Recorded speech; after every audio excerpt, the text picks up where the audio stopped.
ಮೇ 12ರಂದು ಪವಿತ್ರ ಜಯರಾಮ್ ನಿಧನರಾಗಿರುವ ವಿಷಯ ನಿಮಗೆಲ್ಲ ಗೊತ್ತೇ ಇದೆ. ಆದರೆ ನಟಿ ಪವಿತ್ರ ಅವರು ಕೊನೆಯ ಬಾರಿ ಡಿ ಬಾಸ್ ದರ್ಶನ್ ಅವರನ್ನು ಭೇಟಿ ಮಾಡಲು ಬೆಂಗಳೂರಿಗೆ ಬಂದಿದ್ರಂತೆ. ಹಾಗಾದರೆ ಅಷ್ಟಕ್ಕೂ ದರ್ಶನ್ ನೋಡಲು ಬಂದಿದ್ದೇಕೆ, ದರ್ಶನ್ ಹೇಳಿದ್ದೇನು, ಹೋಗುವಾಗ ಆಗಿದ್ದೇನೋದೆಲ್ಲ ಸಂಪೂರ್ಣವಾಗಿ ನೋಡೋಣ ಬನ್ನಿ.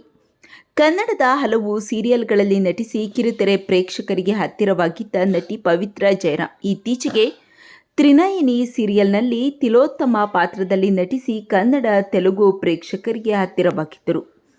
ರಾತ್ರಿ ಕರ್ನೂಲು ಬಳಿ ನಡೆದ ರಸ್ತೆ ಅಪಘಾತದಲ್ಲಿ ಕಿರುತೆರೆ ನಟಿ ಪವಿತ್ರ ಜಯರಾಮ್ ಕೊನೆಯುಸಿರೆಳೆದಿದ್ದರು. ಮಂಡ್ಯ ಮೂಲದ ಆಕೆ ಬೆಂಗಳೂರಿಗೆ ಬಂದು ವಾಪಸ್ ಹೈದರಾಬಾದ್ಗೆ ತೆರಳುವ ವೇಳೆ ಈ ಘಟನೆ ನಡೆದಿತ್ತು.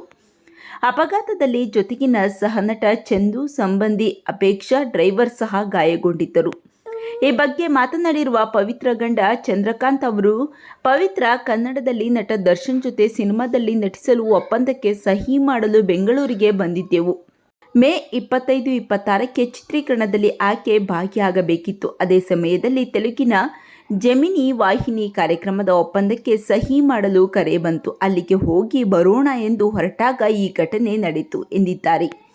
ಅಪಘಾತದ ಬಳಿಕ ಆಕೆ ಇನ್ನೂ ಉಸಿರಾಡುತ್ತಲೇ ಇದ್ದಳು. ಆದರೆ ಸರಿಯಾದ ಸಮಯಕ್ಕೆ ಆಂಬ್ಯುಲೆನ್ಸ್ ಸಿಗಲಿಲ್ಲ. 15-20 ನಿಮಿಷ ತಡವಾಗಿ ಬಂತು.